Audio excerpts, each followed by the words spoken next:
Welcome. My name is Tom Jones. I'm the Executive Director of the Faith Inclusion Network, and I want to welcome you to our webinar today about navigating mental health from different faith traditions.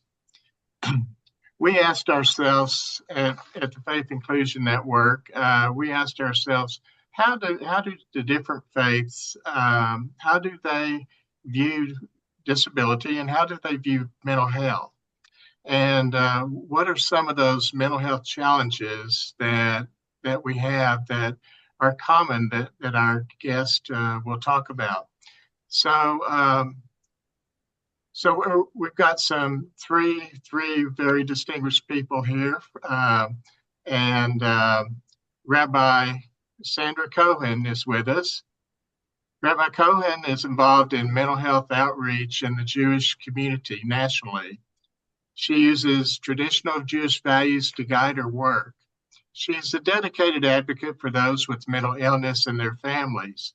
Rabbi Cohen speaks openly about her personal journey with mental health and applies that profound experience to her work.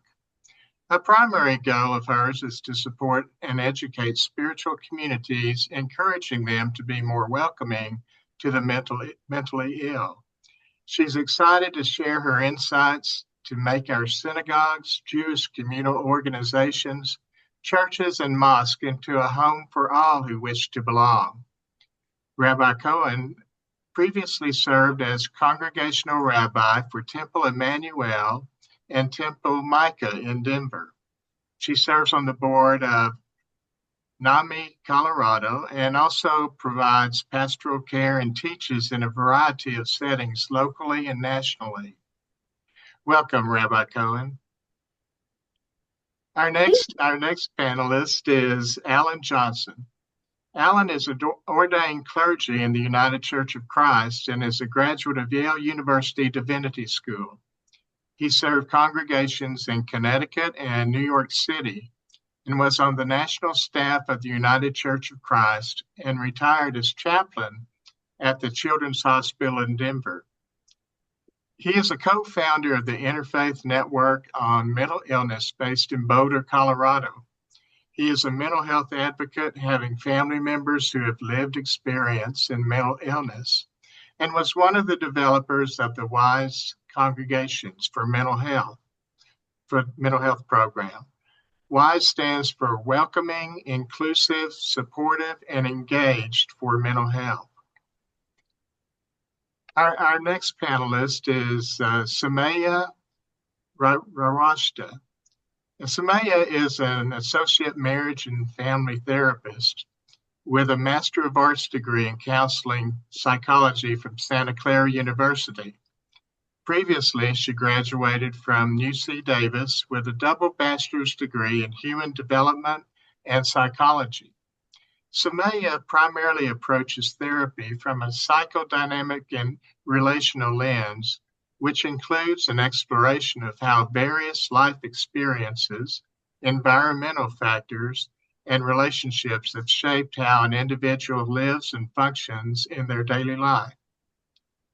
I look forward to our conversation today, and I know that all of you have been involved in working with people who have gone through different stresses, and there's so many changes in our world, and I know that you see them. And so I look forward to our interviews and discussion. Before we get started, just want the audience to know that there will be time for questions and answers at the end. If you would put your questions in the Q&A box or the chat, we'll get to them at the very end of our webinar. This will also be recorded and sent to everyone who registered and who has attended. So with that, I'm going to turn it over to Rebecca Wolf, who is the Faith Inclusion Network's Interfaith Engagement and Faith Inclusion Coordinator. So Rebecca, I will turn it over to you and look forward to our conversation today.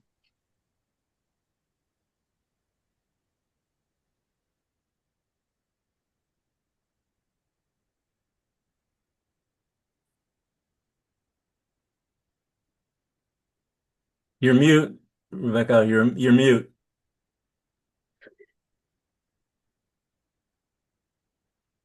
Here you Sorry go. about that. There you are. Welcome, everyone. And I think I'd like to start by asking each of you to talk about how you're connected to mental health, either personally or professionally, and what inspired you to be involved with faith and mental health. So, would anyone like to start?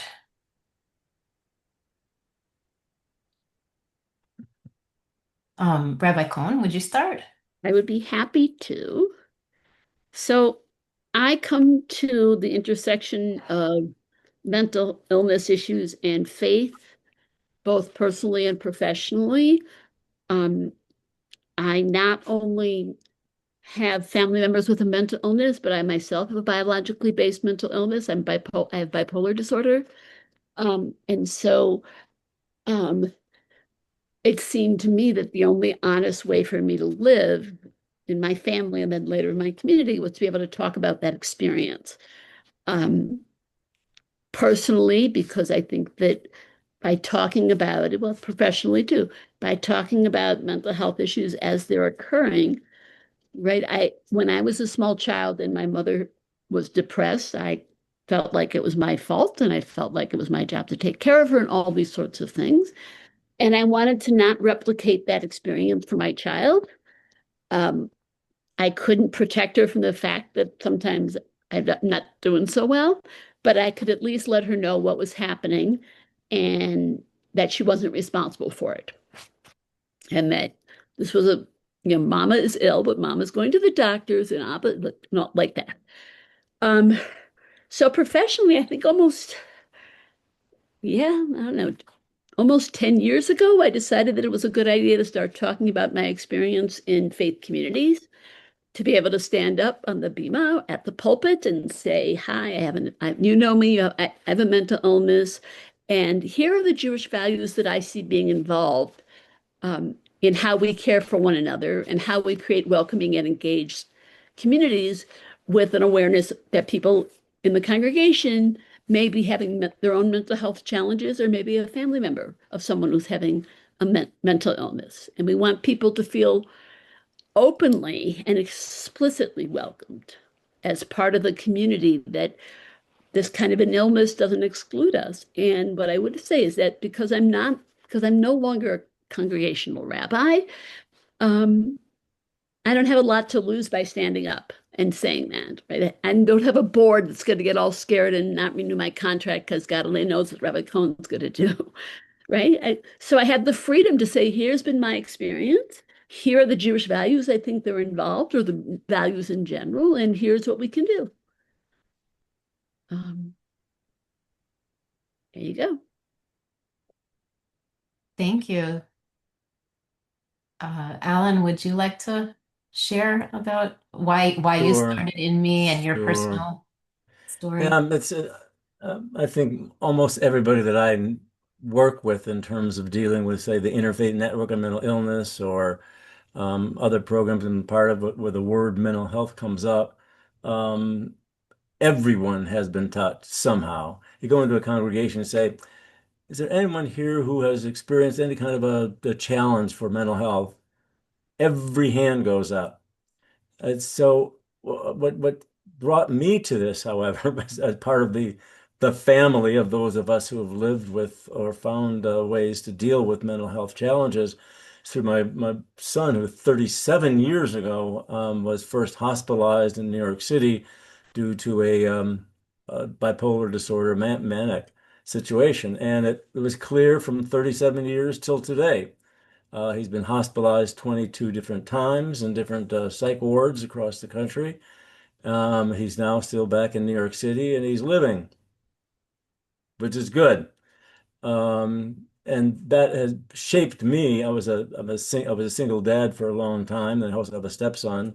And so it was a very impinging my life in terms of how through episodes have happened that thank goodness he's never been involved with the law at this point, but has been at you name a hospital, he's been there, and every medication, name it, he's been it.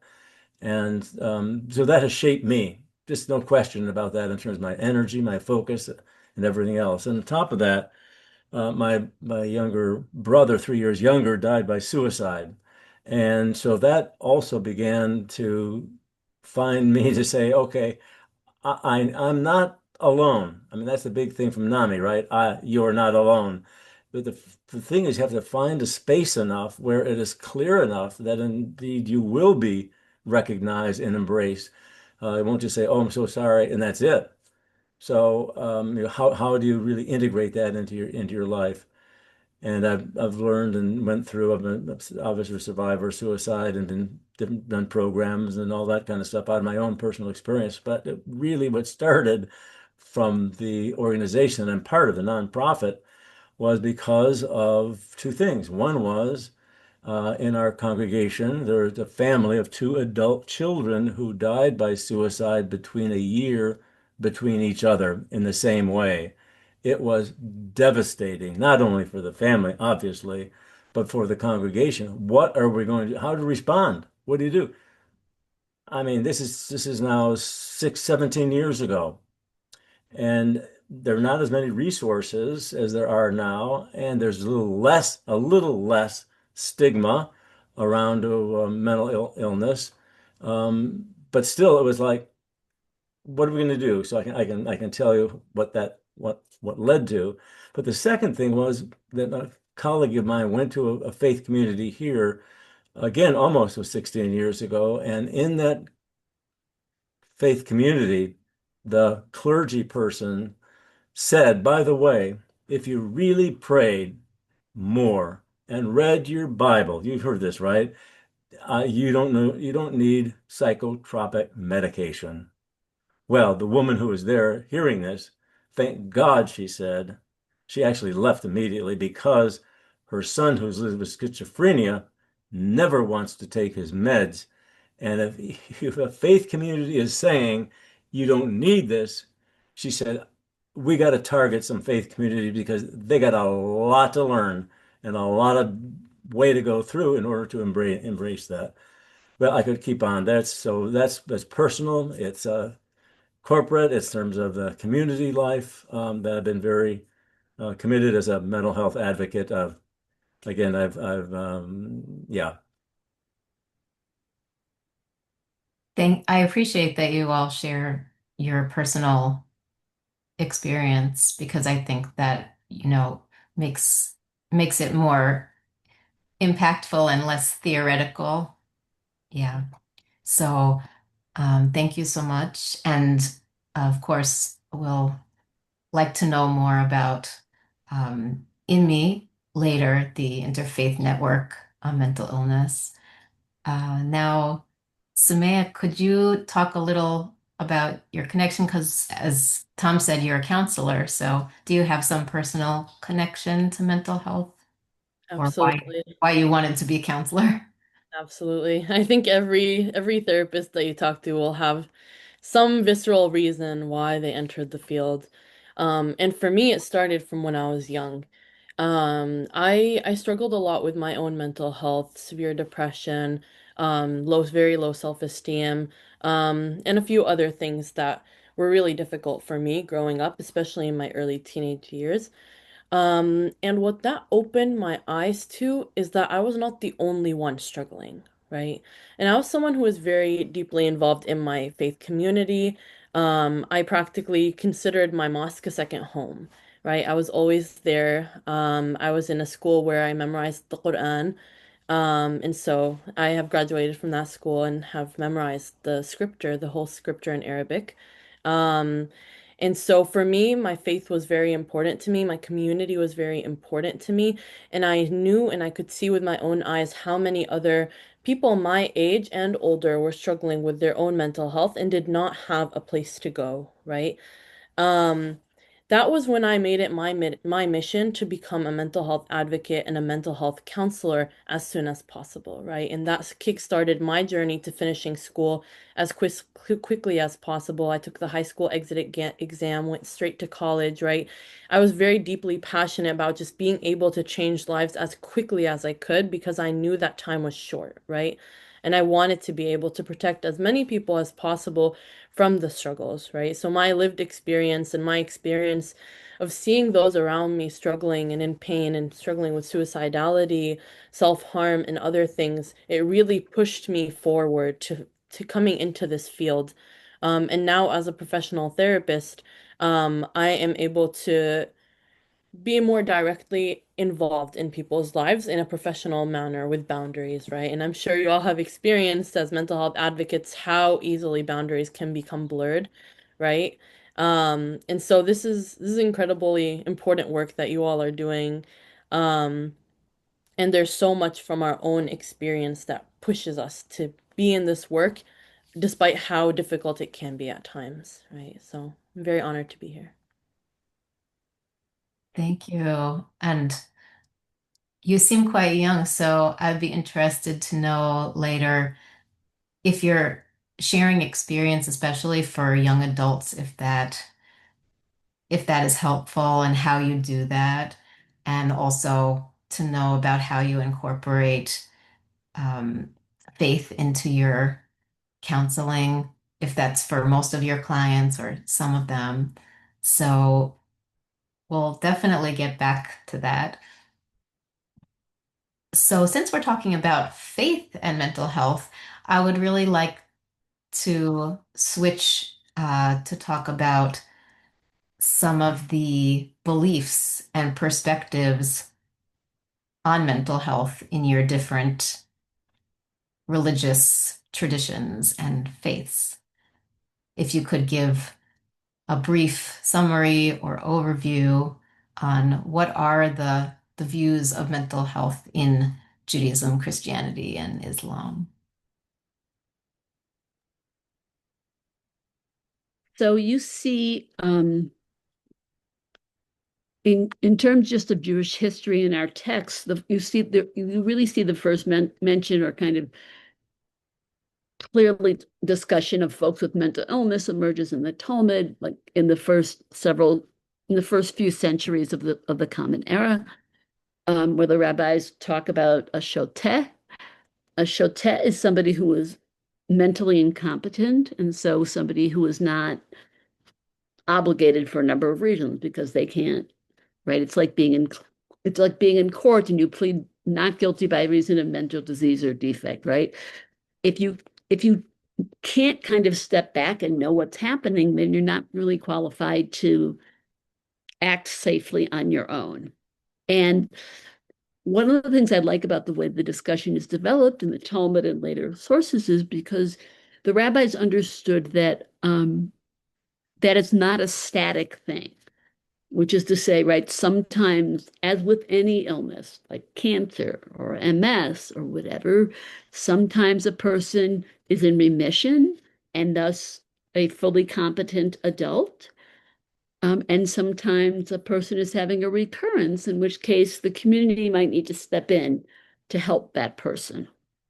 So I find that to be a useful model. I think it's a useful model in general to remind people that mental illnesses is not like it usually looks like in the movies where a person suddenly has a breakthrough in therapy and it's all better, right? Most mental illnesses, in my experience, is more like a sine wave, right? Up and down and up and down. And um, then the next thing is that then the community needs to be able to respond. And I have to tell you what a horrifying story that was about the idea that you're going to pray away your mental illness.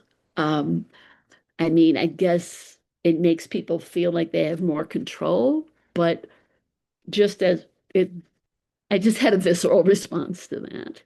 Rather, we kind of want to engage kind of in basic Jewish and basic religious and basic human values of doing things like visiting the sick, right? Or visiting families And visiting means not just visiting, it means coming, bringing over a casserole, hanging out for a couple of hours, just letting people know we miss them if they're not doing well, arranging what we can.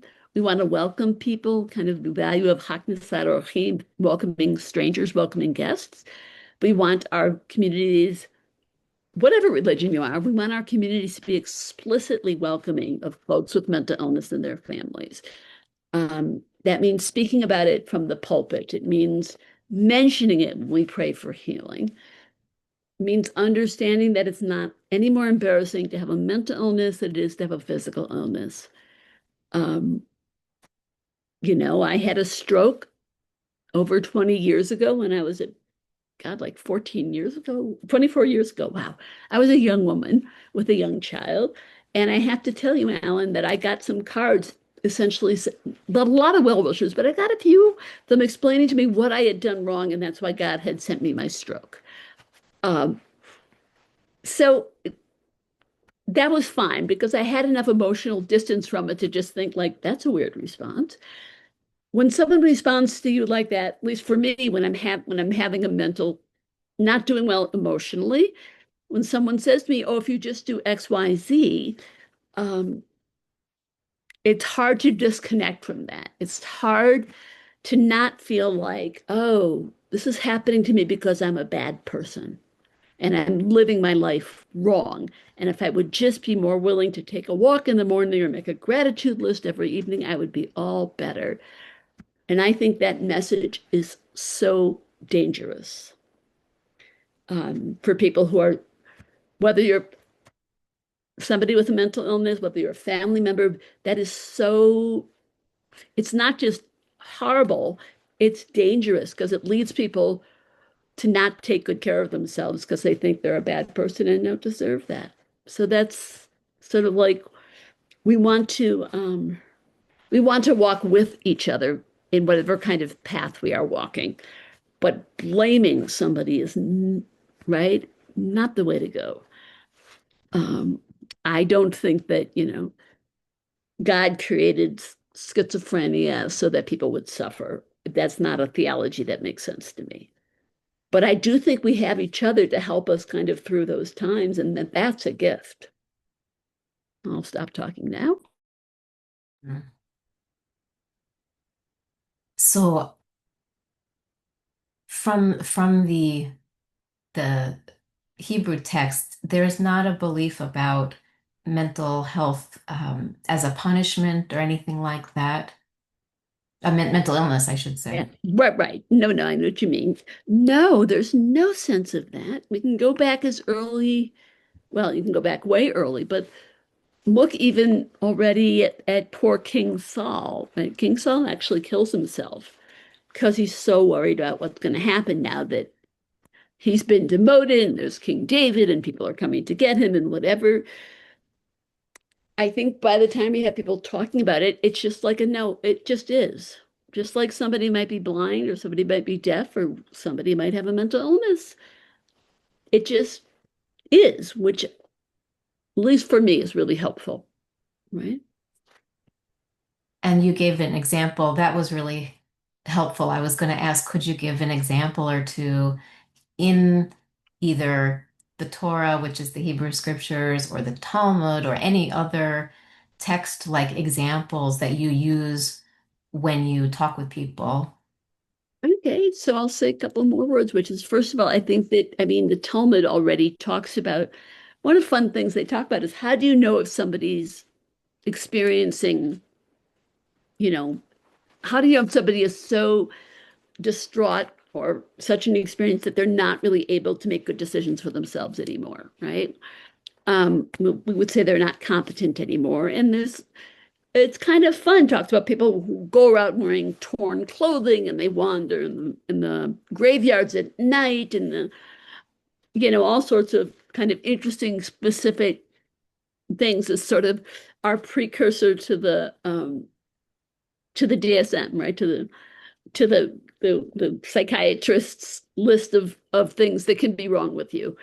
Because they're trying to figure out, what do we make of this person and how do we respect them and take care of them where they are at the moment? Um, and as I said, I think it's a really helpful model to be able to say that sometimes you might be quite ill and sometimes you might not be. And it's not a static experience. The other thing I'll say is that we learn, the rabbis teach us that um, when you visit the sick, you take away 1/60th of their illness. 1/60th is the smallest amount that the rabbis considered significant. Like that's as much as they could track. And there's even a brief discussion. Oh, does that mean 60 people should all go at once and visit someone? No, that's a bad idea. Right? It doesn't work that way. But there is a sense where the Talmud talks about really if you refrain from visiting someone who's sick or welcoming whatever, it's like you are making them more sick. That is to say, we have an affirmative responsibility to take care of each other. And at least in my synagogue, for example, we have what's called a chesed committee, a caring committee, and for all sorts of things, right? When that I helped start that committee and then I got off of it and it's grown. And so, I get every once in a while or sometimes a lot. This family just had a baby, sign up to bring meals. This family is having a medical thing, sign up to bring meals and sign up to bring rides. This, so sort of like and a computer, the internet's a wonderful thing that it's so easy to do that. Um, but it's transformative, I think, in terms of our lived faith. You might be really upset with God, you might not believe in God, but the community itself can be really healing if it's a place where you can be honest and open about what's going on with you. Um, Mordecai Kaplan, Rabbi Mordecai Kaplan, alav shalom, he was the founders of one of the denominations of Judaism, whatever, but he used to say that being Jewish was about believing, behaving, and belonging. So believing in a Jewish context, as my rabbi put it at one point, believing means you believe in one or fewer gods, which is to say, we don't believe in any more than one God, but some people don't believe in God at all. That's swell. We behave in different Jewish ways by like visiting the sick, welcoming the stranger, doing acts of loving kindness, doing all that. And then there's the belonging, which is being part of the larger community.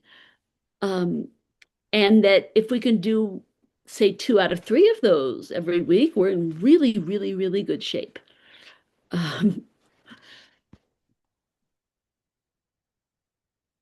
Well, that was a lot to digest, but all really, really important points you made. And especially, I am thinking now that a lot of the synagogues I've been researching are starting to add the Hesed groups, like you said, and mental health committees or mental health support groups, and also that you mentioned in healing or visiting the sick, that mental illness is included. It's not just physical healing, it's also mental, emotional, spiritual healing. So thank you for all of that, Rabbi Cohen. And Alan, could you talk about Christian beliefs on mental health? There is not one. There isn't. Really. I mean, think about it. There's so many people that I feel much more drawn to, say, in the Jewish community than the Christian community because of their positions and ways of living out to what they think is a mental illness issue or topic. So there is no one. There really is not a Christian position. I go back. Really, it really is that it's the greatest commandment, and I mean this has been heard, it's been told that you love God with your whole heart, mind, and soul. And second commandment is to love your neighbor as yourself. So that I mean that is to shape the way that we live our life personally as well as corporately in terms of gathering, in terms of around our faith. And for instance, there are a number of people, they're Christians, and I think we can have some disagreements around this. They think that suicide is a sin, that indeed it was somebody who actually did something that is evil um, and sinful, and they will never, they'll be rejected by the holy, by God. And it's like, where does that come from? It's like, no, that is not a to me. That is not a Christian perspective or way that we are actually going to embrace a person. I mean, what does it say out of the old the tradition is to take care of the widow, the stranger, and the orphan. I mean, who are those marginalized people? That's where the holy is.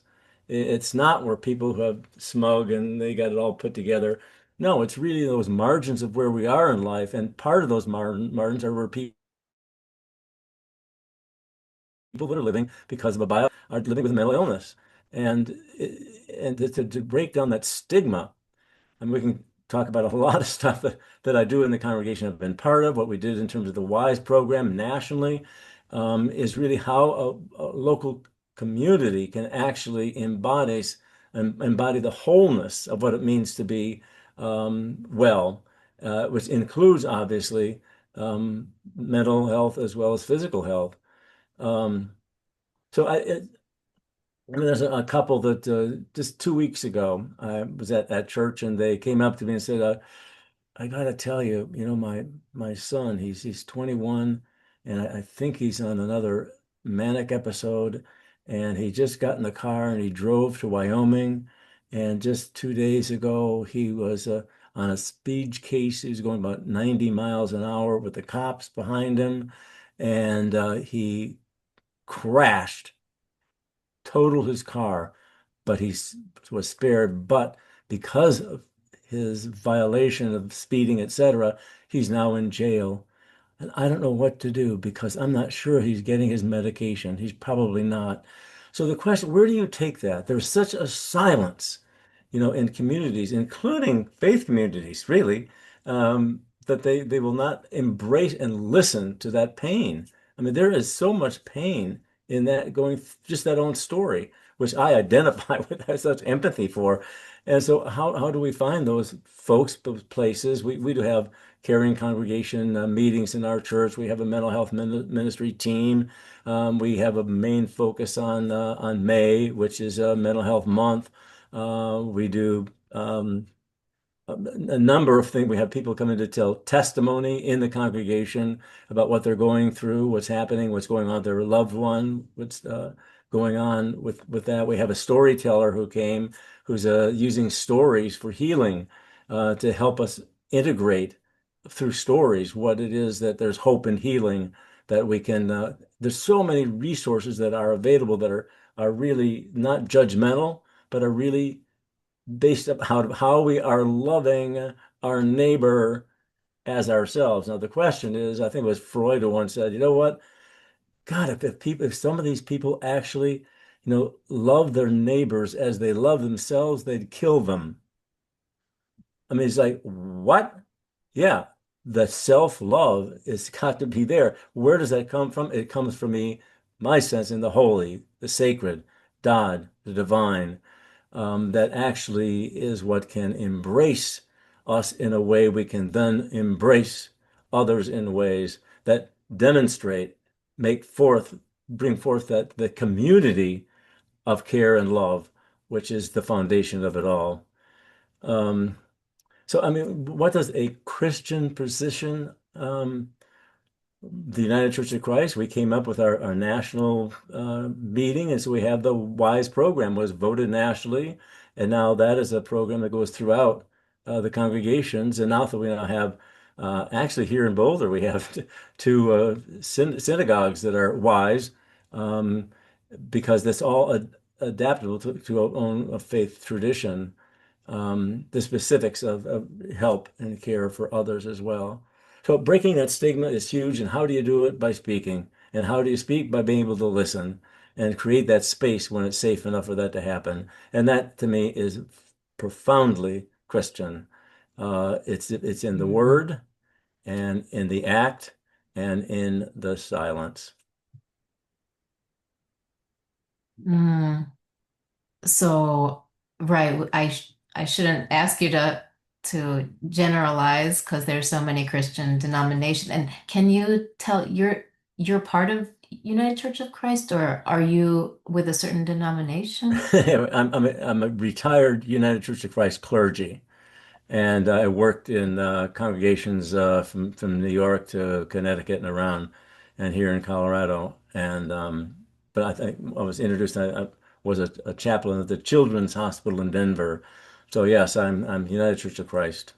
Though I'm right now attending a Lutheran church, which has a very strong mental health ministry team. We have just 3 people that just joined this team because number one, his son is dealing with OCD and he didn't know where to go to learn some information about it. One, because her son is a bipolar disorder and doesn't know how to find some resources and help.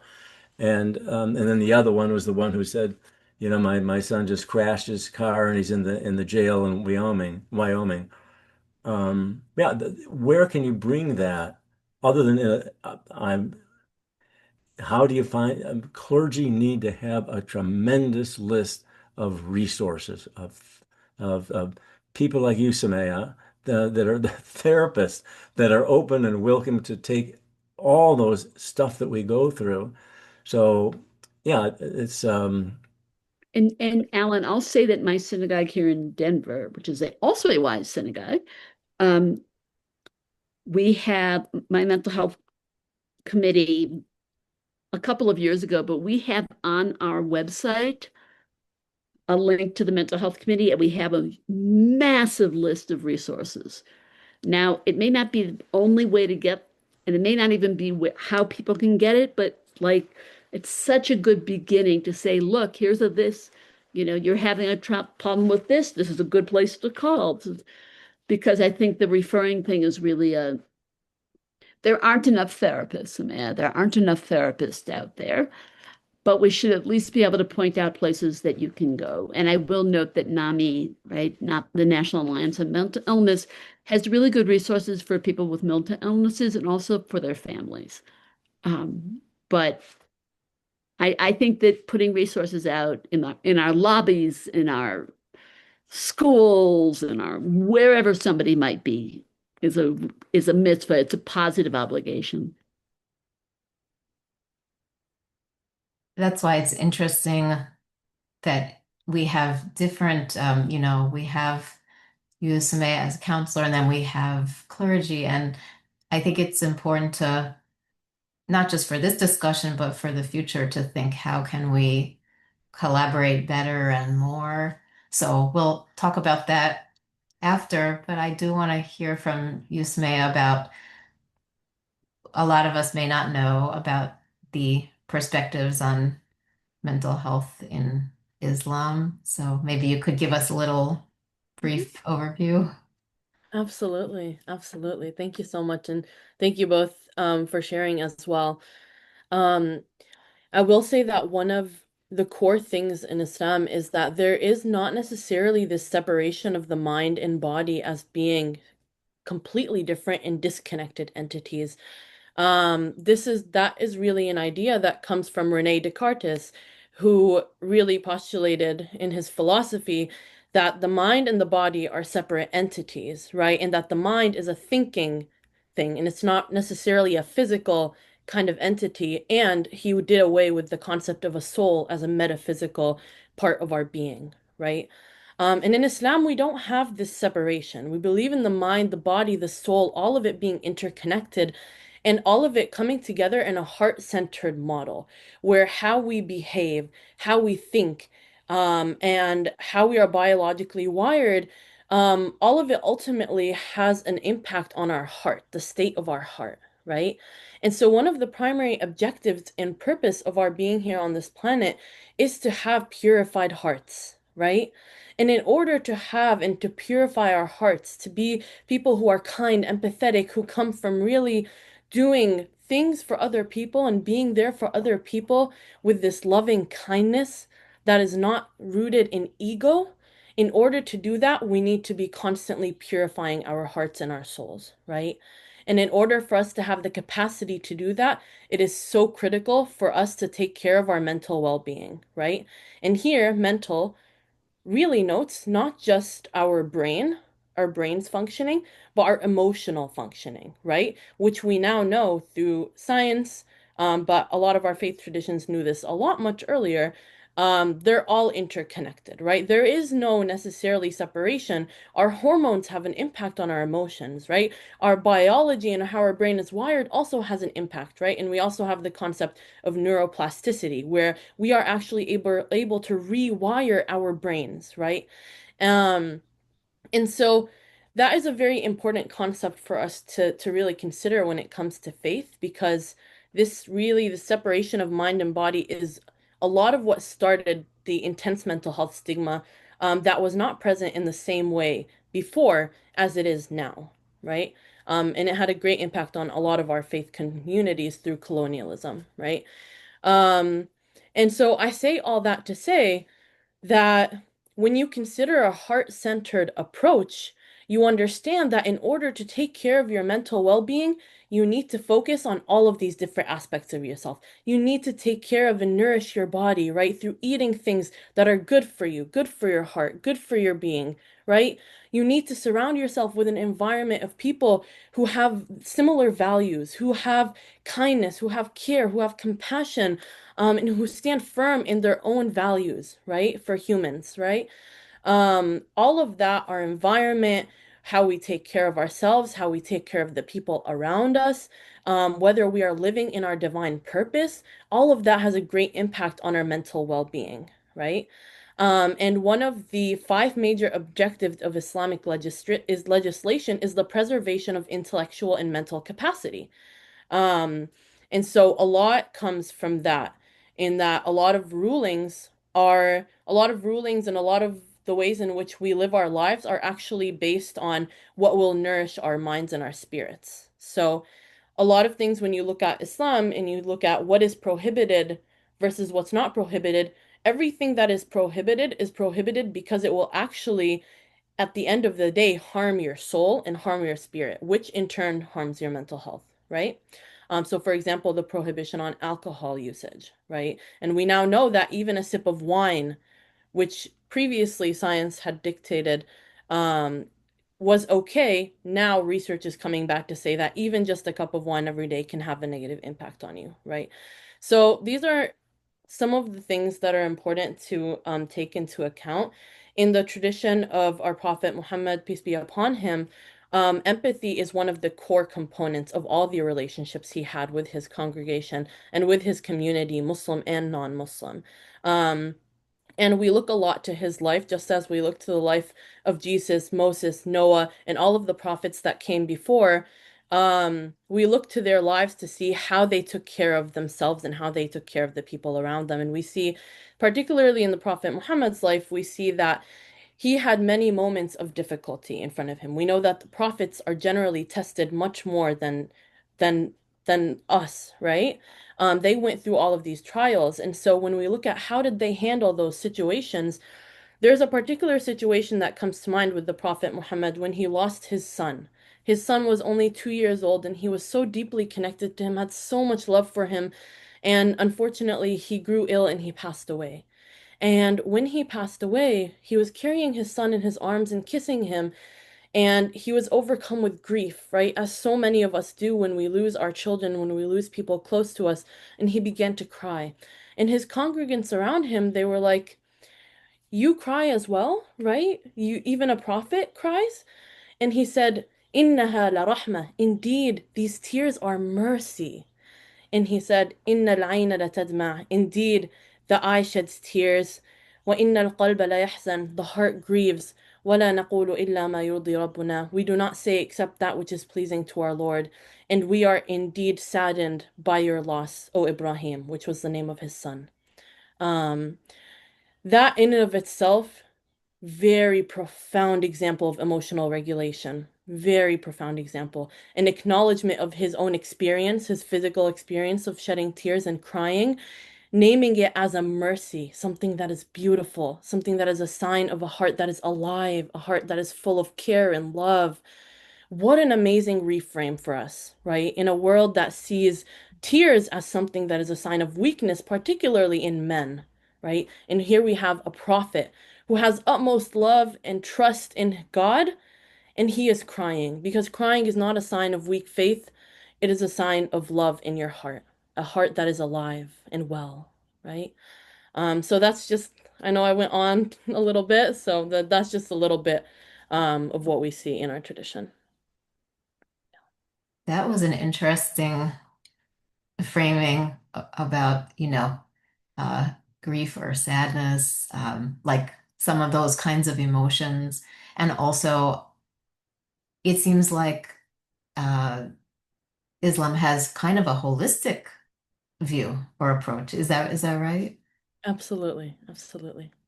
Well, so there's not, again, I don't want to focus on sort of the sin or the punishment. Is there any of those type of beliefs like you have mental illness because you are being punished or something negative? Is there any kind of view like that? No, no, there is not. There is no view like that. That is mainly just the stigmatized kind of perspectives. Yeah. And there are in the Quran some figures that experienced mental issues, would you say? Absolutely, absolutely. I mean, they went through our daily life, which is very difficult, right? We have in the Quran, we have the naming of many prophets such as Noah, Jesus, Moses, Jacob, Joseph, so many prophets, many over 20 prophets. And their experiences and what they went through, and we see how they handled grief, loss, sadness, being marginalized, being outcasts, all of these different life experiences that so many of us go through. We see how they handled them and how they reacted to them. And we take examples in that for ourselves and how to be compassionate to ourselves and those around us. Could I build something on that? That's really, really touching me very much. As a Christian, for me, it is obviously the it's all about life, but is the cross.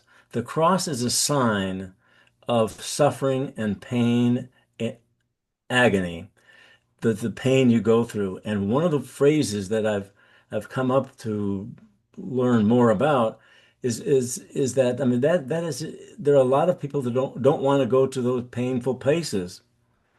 But the faith says it is. This is it. And it's called spiritual bypassing. I hope you've all heard that before. That is a huge, huge factor. The definition is that spiritual bypassing is a tendency to use spiritual ideas and practices to sidestep or avoid facing unresolved emotional issues, psychological wounds, and unfinished developmental tasks. It is a tremendous insight to have a perspective to say, like, oh, it's all going to be fine. It's all good. No, it's not. It's, I mean, he's on the cross. I mean, what is, we're talking about the suffering and the pain that is in the world, that is there. I mean, it was Elie Wiesel was even thinking, through the whole, after the Holocaust, people are saying, so where was God in this thing? And as a Christian, you say it's because God was there with them as Jesus was also on the cross in that pain. It doesn't mean resolve it. It doesn't say, okay, it's cured. It's saying you've got to immerse yourself in that as much as you can so you can get that deeper sense of wholeness, connection, whole mind, spirit, body, everything. So I just wanted to put that out there again, just kind of talking about the story of Muhammad and the son who died, that kind of pain can be really says, oh, you'll get through it. Oh man, Or that's or called spiritual bypassing. or people say, oh, he's in a better place. Oh, same. The Christians say that, Right. What I was going to say, but so I don't. I'm a I don't Christian. I don't either, but in some ways that's really the story of the prophet losing his son, role models for us, what I think what Alan was just saying too, which is that no, we are going to be sad. Maybe there's some kind of higher purpose to all of it or whatever. I don't know, but Yeah, I don't know either. we are people in the moment. And so what a wonderful model to not say, oh, it's all good. It's not all good. His son died, Right. Absolutely. right? But you can go very fast and say, oh, he's now in heaven. In other Hmm. words, you skip over, you bypass your own pain. You And that, bypass to, you bypass Good Friday to get to Easter, of right? course, of course. Mhm. Absolutely. No, and we see that in all our faith communities, right? This struggle of spiritual bypassing, right? And a lot of it is just this not knowing how to sit with an emotion, right? Yes. Because it's so hard to see someone you love grieving and to not know what to say or what to do. You almost want to just like, okay, I just want them to feel better, right? Okay, I'm going to say this. I hope it's comforting, right? And it's this inability to just sit with an emotion. There is sadness there. Let's just sit with it. It's okay. It hurts. It hurts. It's okay to sit with that hurt. It's Hmm. okay, right?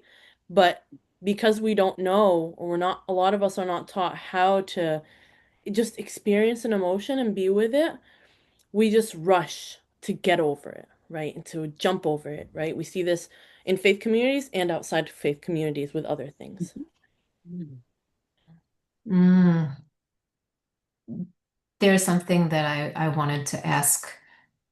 It kind of connects to this about, are there practices or any kind of things that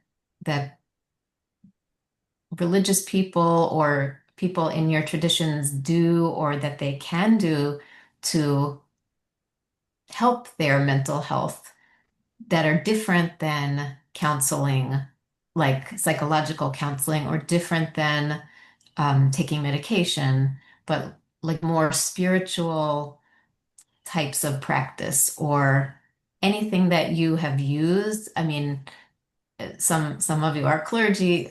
Do you do, spiritual, I forget what it's called, spiritual counseling or other types of things that you recommend people do or that they pray or that they any type of recommendation or treatment, something holistic even.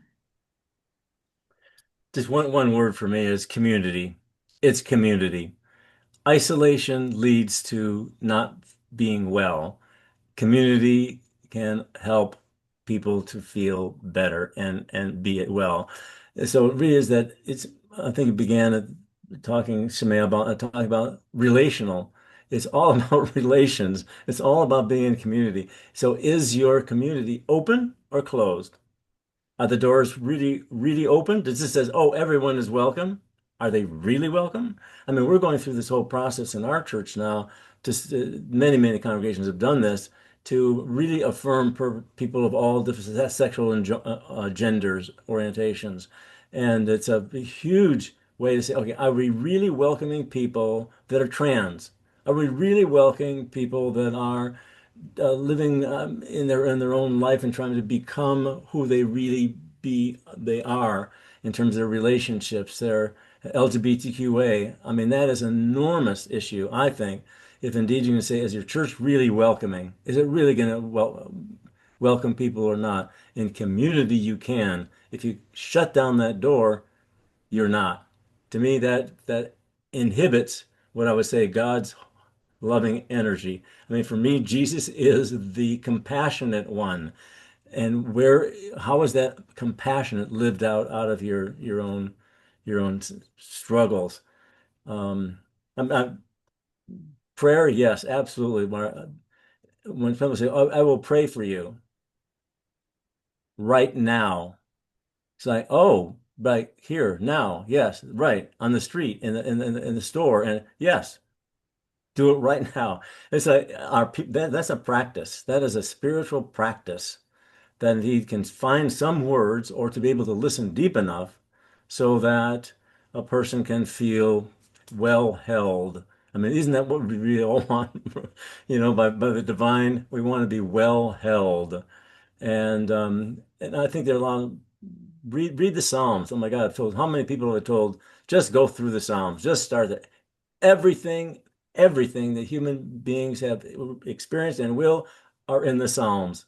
Just read them because they will speak to your own spirit for your forsakenness, to your welcome, your being loved, your being, etc. So those are some of the things I've said.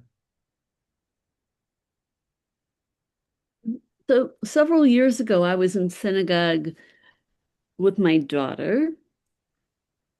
No, she was in college at the time. Anyway, and a young man a few years younger than her um, had an allele. He was called up to say the blessing over the Torah before reading it. And afterwards, so the rabbi offered a mishaberach. The word mishaberach literally means, may the one who blessed our ancestors, Abraham, Isaac, and Jacob, Sarah, Rebecca, Rachel, and Leah, bless this person. And so we typically do a mishaberach for the ill during the Torah service every Saturday. And my rabbi's gotten better at honest, always saying we're praying for physical, praying for a refuah, nefesh refuah. We're praying for a healing of the spirit and a healing of the body, to kind of be inclusive and whatever. But this young man was called up to the Torah, and then she gave him a special mishaberach, a special blessing, because he'd just come out as gay. And my daughter turned to me and says, how come no one blessed me when I came out? I said, it didn't occur to me that you wanted to be blessed, but okay. But like that was a really nice, right? That's a welcoming experience, right? Not just for this young man, but for the whole congregation. Look, yay, Z now knows who he is. Excellent. And I'll also say, I'll piggyback on what you say, Alan. Actually, it is in Jewish tradition, in fact, when you pray for someone, that reading Psalms is a way of praying for somebody. That's what we do when somebody's sick or somebody's hurting or there's been an emergency, especially in the Orthodox community. You just pull out your book of Psalms and you start reading. I will say, I think that my experience in kind of liberal branches of Judaism, which is where I am, that people are often reluctant, including clergy people, but are often really hesitant to offer to pray with someone. And I think that offering to pray with someone is a gift of love. I don't think that if I pray for you, God will make you better. A horrible story of a friend of mine years ago who she was having a biopsy. She had a lump in her breast, and her brother said, who belongs to a very Orthodox congregation, he said, I'll have the rabbi say a blessing for you. She said, thank you very much. He said, but in order to do the blessing, you have to make a donation. And not only do you have to make a donation, but you personally have to make the donation. Otherwise, the blessing won't work. I don't know what that means. It won't work. But I think that saying a mishaberach for someone in the synagogue is an act of love. You're taking this person who you care about them, and you are explicitly putting them into God's care. Do I think it's going to fix things magically? Of course not. But it's an act of love, and that kind of love is really powerful. And I like what Sumayyah had said about Islam being based in the wholeness of the heart. That's really beautiful. So yeah, we pray, we hold hands, and then we do stuff. That's the other thing, right? Jews are all about like bringing casseroles. When I had my stroke, my congregation brought us so many lasagnas that we had to buy a new freezer for them. You know, but it's like that's like a visible manifestation of love is, food. Food. I think in all cultures, I think. Right. Yeah. I mean, I don't want to speak for anybody, but right? Oh, we're worried about something. We want to do something. Let me make a casserole for you. Let me make you some lasagna. If people That's love. but if people are having a mental health issue, do you think they would do something different or? I don't think so. I think that in fact, in many ways, it's very similar, right? If the person is having a crisis and is not functioning, or your person is in the hospital and their family, whatever, dropping off a meal or helping out with laundry would still be really helpful. Practical things. Yeah. And I'll say one more thing. I said to Rebecca, like the model that I want people to use, and they talk about, is the model of when somebody has a new baby. And you go over and you hold the baby for 20 minutes so the new mom can take a shower. You put a load of laundry in because, it's a new baby, and you leave them dinner. And nobody expects that if you make that house call on this new baby, that suddenly the baby's going to start sleeping through the night, right? That's not what's going to happen. But what Sumayyah said, which is that, in other words, you're going to go and be there in the moment with this person and with this family, and we're going to give them a chance. We'll help them with their laundry if they can't do stuff, or we will call them up on Saturday afternoon and say, I'm going to church tomorrow. Do you want to come? I'd be happy to pick you up and we could sit together. It's not going to cure the mental illness, but it's an act of what you called holding, right? Of saying to somebody, here I Right. am. Right. That's why the prophet Mr. Rogers, he came up with the whole deal. In other words, pray for the helpers and thank them for all the kinds of things you're talking about. It's all about who are the helpers. The helpers are those that have embodied some sense of the divine and the holy. We not even know it themselves or say, yeah, oh, that's God, give me to do this. No, you don't. No, it's just because you're helping. It comes out of that deep sense of compassion, of which is to suffer with, to be with others as well. So You know, blessings to Mr. Rogers. when I had cancer a couple of years ago, year and a half ago, whatever it was, I remember saying to my husband, who's not the most emotionally aware person, but I said to him, the model is circles, so that in the inner circle is the person who's ill, and then there's the family, and then there's the friends, and then there's this church, and then there's the community, right? And the idea is that you help in, that is, you help the people who are in a smaller circle, who are closer, and you ask for help out, you dump out, right? So my husband's job was like, I'm like, you take care of me, but then you talk to your friends and say, oh my God, my wife is this, it's making me this. And then the friends say, here, let's bring you a meal. And then they say to somebody else at church, oh my goodness, I'm so worried about this family. It's really hard. But which is to say that we all can only help so much. We can only help if we have support of other helpers. Yeah. Smith, could you speak So about how Yeah. you incorporate, Islam, or what you might suggest to religious people when you're counseling them? Yeah.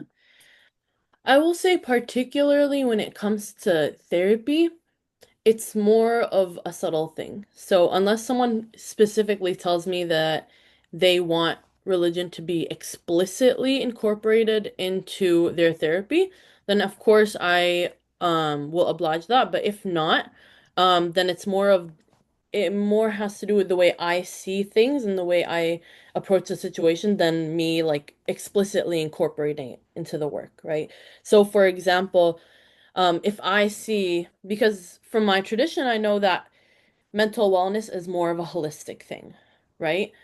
um, with that approach in mind, I will use that to kind of influence how I support my clients, right? Of course, with that always being a collaborative process, right? Of what are your goals? What approach do you want to have in therapy? Because at the end of the day, the clients know themselves and the style that works best for them, right? And so it's important for me to always be incorporating feedback. Um, but when it comes to general things that from the religion that can support with mental well-being, I will definitely second what you both said about community as being something that is so central to this, right? Because we know, as the research also tells us, right, but our faith traditions told us first, isolation is a contributing factor to higher levels of depression and severity of mental illness, right? Um, and so our Islam particularly, we have 5 daily prayers, right, within specific slots. And our prayers are not just prayers like this kind of prayer, but prayers as in like physical prayers, like with specific steps. It's almost like ritualized in some way, right? And we have 5 daily prayers that are prayed at the mosque. The option is to pray at the mosque, which brings the community together 5 times a day, right? Of course, that is something that is optional to go there in particular, but a lot of people do choose to go there because that is a community, right? Where you're standing in rows, side by side, shoulder to shoulder, feet to feet, right?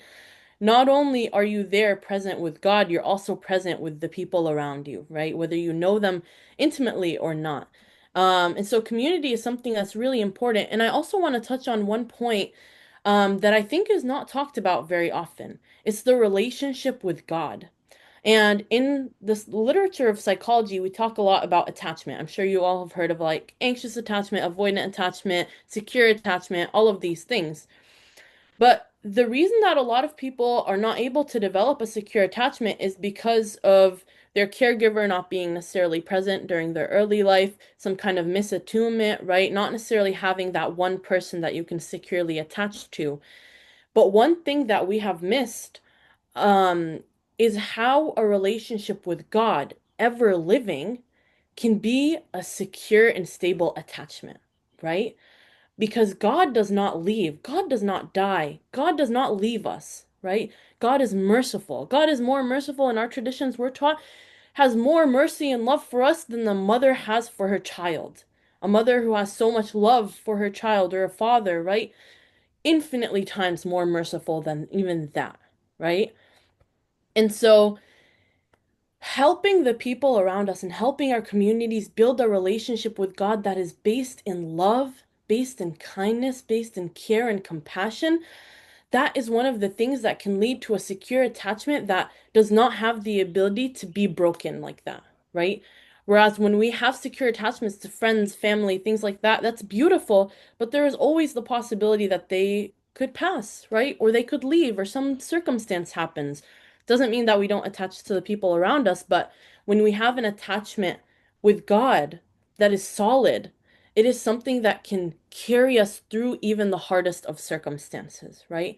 In knowing that we are not, truly that we are not alone, not as in a slogan of you are not alone, God is with you, but a knowing in the deepest part of your heart that I'm actually not alone. And when other people don't understand what I'm going through, which a lot of times people don't really understand what you're going through, God knows me intimately. He is there. He understands, right? And that's why in actually one of the verses in the Quran, Joseph is dealing with the loss of his son, right? Who, in the time of this verse, he had lost his son decades ago, right?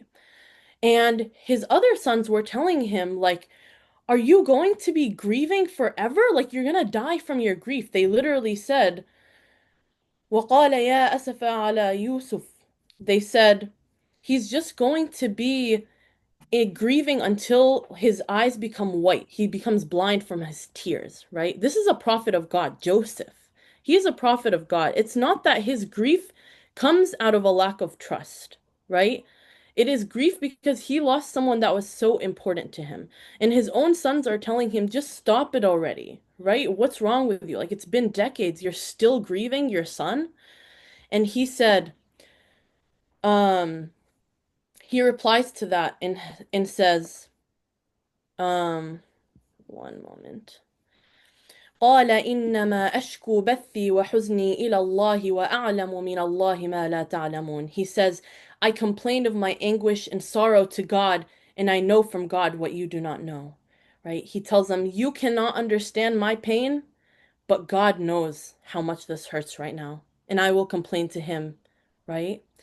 And so that relationship with God, that secure attachment, that can be such a vehicle and a means for us to actually be able to rant and vent to someone who does understand us, right? Of course, in addition to having people around us in our lives who understand. But sometimes there are moments in life where we are alone and we don't have necessarily people we can reach. And in those moments, we do have someone we can reach, God. Yeah. That is a very kind of fresh perspective because when many people think about counseling, they think about many times people, they go back to the family and the childhood and the relationships, the early life relationships, and then maybe later social relationships, like you're saying. But so I'm thinking you do address those too, but maybe all of that. Yeah, definitely. I would say all of it for sure. I mean, research has also shown that our attachment with God is sometimes impacted by our attachment with our early caregivers, right? So sometimes our attachment to God and how we feel with God, of like, oh, God is just wanting to punish me, sometimes that's a projection of our experience in our early childhood, right? And actually, some Islamic scholars have researched how particularly children's connections with their fathers can become projected onto their relationship with God and how they feel about God. Of course, that's a very early type of research. It's not fully kind of developed, but it is really interesting to see how our early attachments impact how we view God, and what our Mm. relationship is with God, right? And so when we're able to also heal from our childhood attachments, our childhood wounds, then it can help us in renewing our relationship with God, right? Mm. Yeah. That's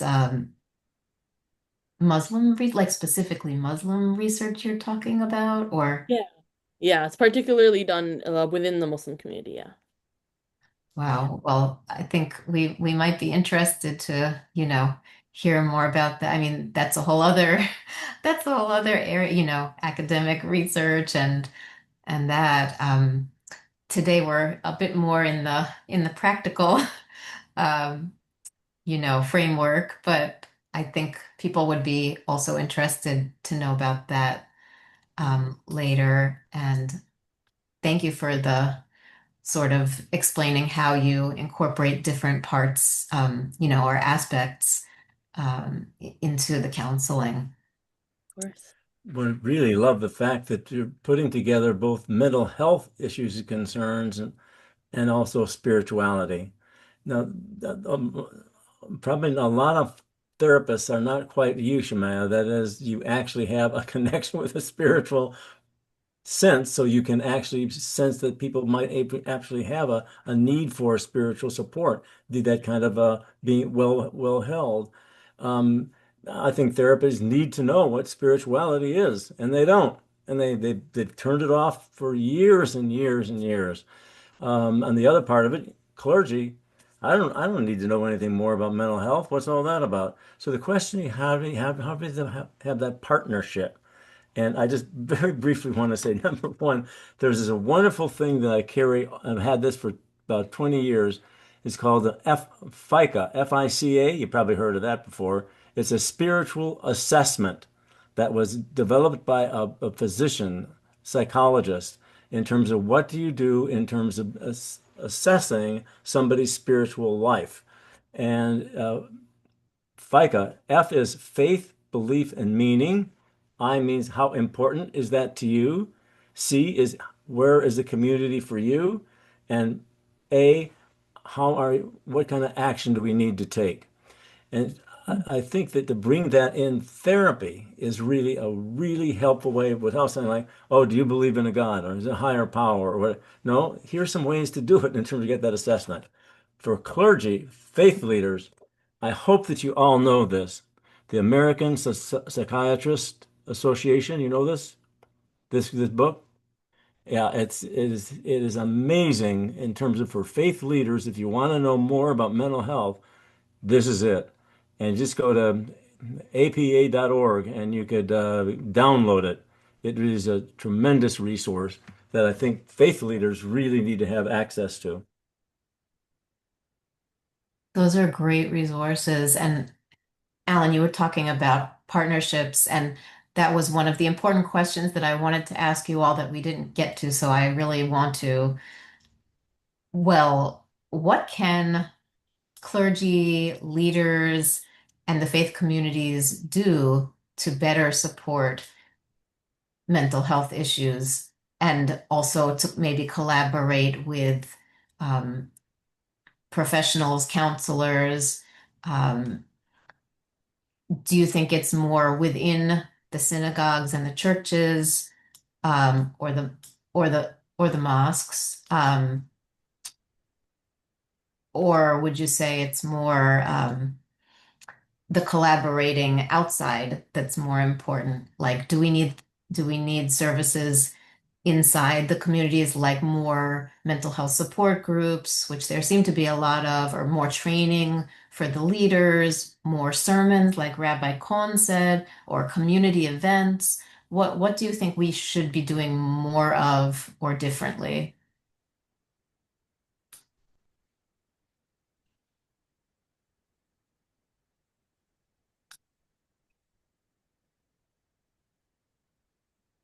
Any ideas? But well, either within your own faith tradition or even collaborating with other faith traditions or with um, direct service professionals, any of that.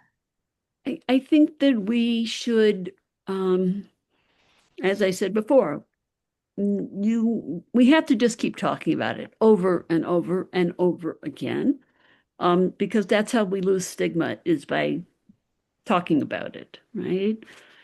If our faith leader, whatever that is willing to stand up at public gatherings or prayers for health or whatever, and consistently talks about kind of people's mental well-being as well as their physical well-being, that's a big deal. I think that when Alan was saying, "Are you welcome? Are you really welcoming?" And so some of what we do, I think, is like what the kids today, as it were, would call virtue signaling, right? So that when I have when I have a pamphlet, say from NAMI, from the National Alliance on Mental Illness, when we have those pamphlets in our lobby, it's not just because people might want that resource, but it's also a way of the congregation saying, "Oh, we know about mental illness here. You're perfectly welcome. Look, have some resources." Um, we also, my congregation has things in the bathroom with little QR codes or business cards that have like kind of, if you need help, here's where to call, so that people can grab that in an unobtrusive way, because it doesn't have to be anybody else's business but yours, unless you want it to be, in which case that's fine too. Um, but I mean, I think that the reason that nobody is embarrassed by cancer anymore is because we spent a couple of generations talking about it. I think the same thing is true in this context, that we talk about it over and over and over again. And that's how we can really shift the narrative. And the power of personal story has nothing like it. And the question is a safe enough space so that in the faith congregation, in worship, for instance, will somebody actually give a testimony to their own personal engagement being impacted by mental health, mental illness? And I mean that some congregations, yes, and some no. I would say almost every Sunday in the prayers of the people, the word mental illness is present every Sunday. When we have a mental health month, obviously May, that's NAMI, start that going. And boy, NAMI is number one. If you want to really do education to your congregation, have them sign up for Family to Family. It's fantastic. That's where I began in many ways.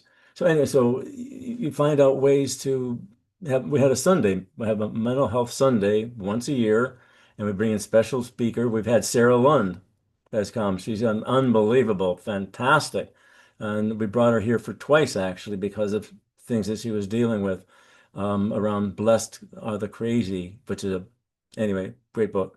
Um, and and so in the prayers, we actually said, Lord, we're praying for those who are living with schizophrenia, bipolar disorder, OCD, suicide ideation. Those words are used in that space. And people are like, whoa, to say that out loud? Yeah, it's called breaking the silence. You heard that with the 9-minute program as well. It really is to break that silence.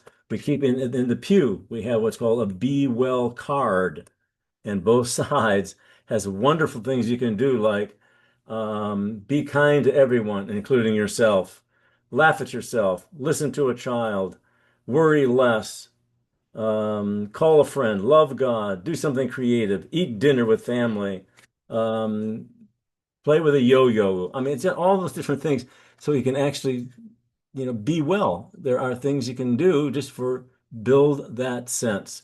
It was Teilhard de Chardin who said that joy is the one infallible sign of the presence of God.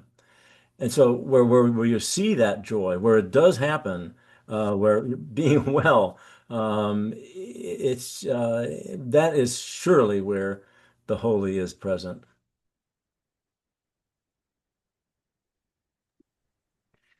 Oh, I think you're muted. You're just sharing all the great resources with us. Thank you for putting some in the chat, and maybe we can gather more because we didn't really even get to talk about in detail your wise congregations model, which is a Correct. really excellent one. Maybe you could put it in the chat, or we could have you come back and speak again about that. I just wanted to hear um, from Sumayyah if there's something that you think could be done more, in the mosques or between mosques and Mhm. counselors, anything like that.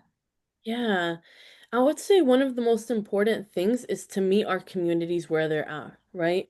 A lot of times for us, we had the opportunity to learn and to understand from our lived experiences, whatever it may be, something opened the door and opened our eyes to this world of understanding mental health, right?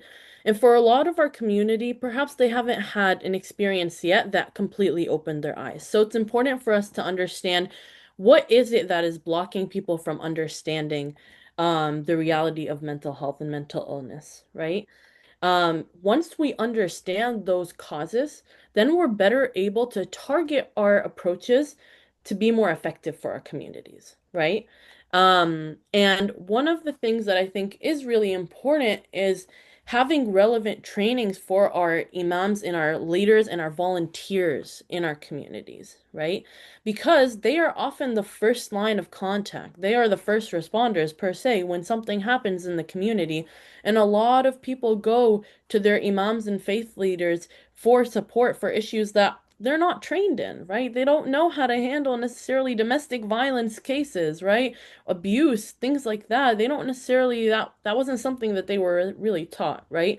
And so providing relevant trainings to them, like we have organizations that provide, I think recently at the Muslim Mental Health Conference that is held every year in the US, we had a training with over 25 imams on domestic violence, a full in-depth workshop, multiple hours long, on navigating and understanding domestic violence in our communities.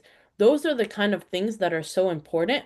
And when we market them in a way that is more relevant and do more one-to-one outreach, we're able to hit the pain points of these imams, even the ones who don't necessarily agree with mental health or believe in it, whatever that means. We're able to be like, hey, people come to you and they confide in you about these things and you don't know how to handle it, right? You struggle with that. That's something that's so let us be there for you, right? Let's come join this training and we can actually talk about it and talk about what works, right? So that you're able to know what to do when those kind of inquiries come to you. I think that's something that is crucial. And for our volunteers, all our faith communities have a database of volunteers that are constantly there and present in the community. It's really important for them to have trainings and understandings. Even just a mental health first aid weekend workshop can be a really good start to helping people understand what to do, right? If they see someone in the community who is struggling, or is crying or is going through something, or they find out that one of their, youth group children is self-harming, right? What do you do in that kind of instance, right? If you have zero exposure and understanding, I mean, this like 17-year-old volunteer is not going to know what to do without proper training. right? So it's important, I think, to target those groups, the people who are on the front lines and who end up interacting with our community a lot. I think it's a really good place to start in terms of training, so that at the very least that can happen. Yeah. And I want to just underline from the other side too, which is that because I do when I go and preach someplace, then at the coffee hour afterwards, right, people come up to me, myself, my son, my mother, right? They could just talk to each other that we'd have a better community. But I also have had a couple of instances where I've sat down to do some pastoral care with someone and discover halfway through the congregation that the person is, for example, psychotic, right? So spiritual counseling, pastoral care is one thing, but I also knowing your boundaries as a spiritual leader, right? As a spiritual leader, you can say, yeah, this is above my pay grade. Let me help set you up with someone who does this um, because you want to say, yes, the community is here for you, but I also don't want to promise, I don't want to get, right? I'll send them to you. I don't, or I'll send them to a psychiatrist, but knowing what I can and can't do is really helpful. That's so important, right? And when we have those kind of trainings and spaces for leaders to be able to talk about that, right? And to realize what their capacity and what their boundary is, where their knowledge ends, right? And providing those resources of who they can even refer people to, that's so important, right? In many of our mosques here in the Bay Area, we have therapy offices in our mosques. So my office is in my mosque, right? And we have a team of over 10 therapists. On the ground, we see couples, we see families, individuals. I see so many teenagers, right? And so it's so important to have that kind of proximity to the community. Hmm.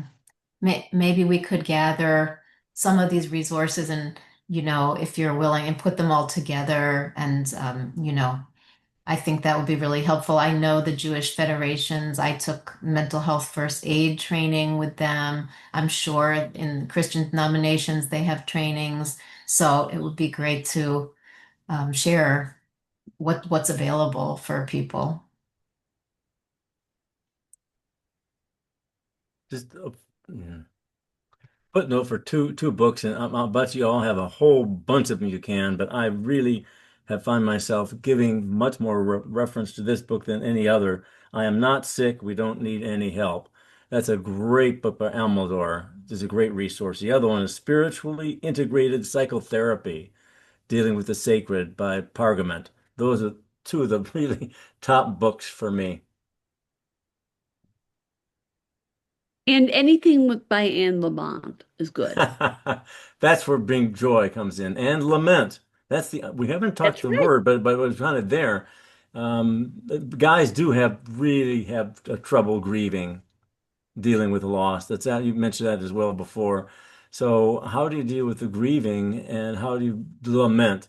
If you really look what's going on in the scriptures, the Psalms again, you've got everything is fine.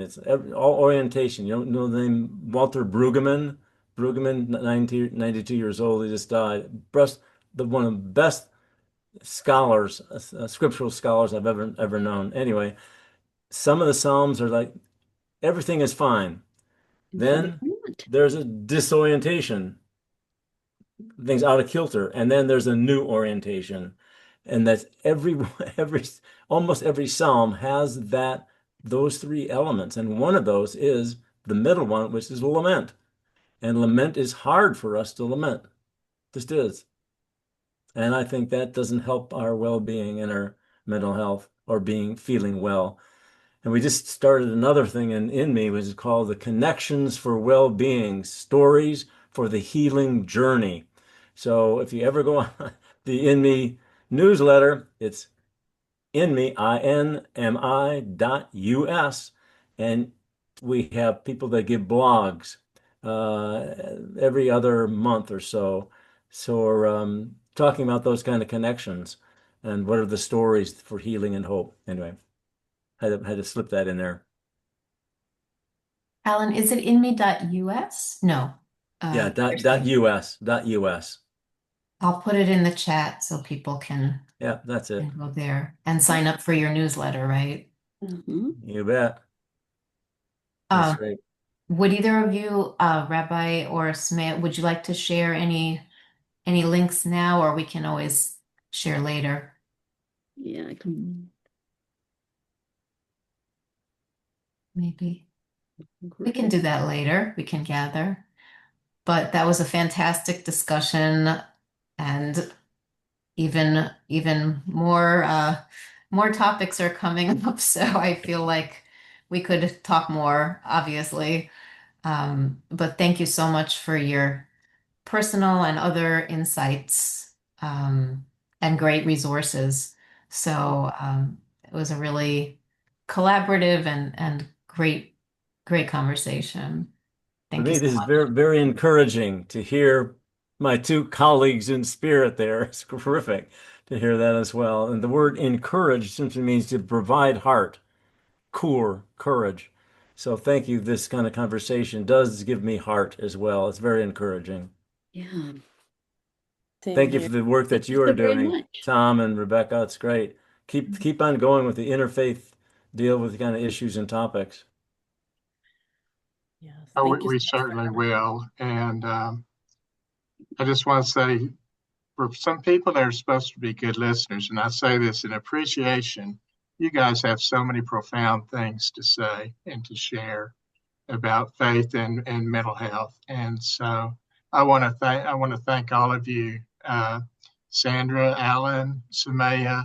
Thank you so much for your sharing your thoughts, your experiences, your ideas, and your faith as well. So um, yes, Alan.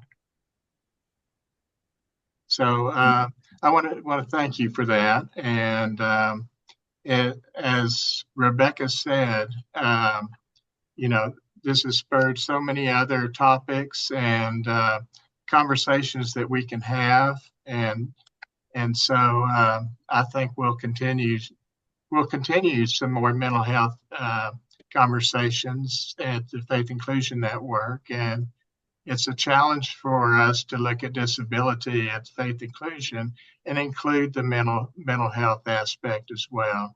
And there's so many things that we have in common.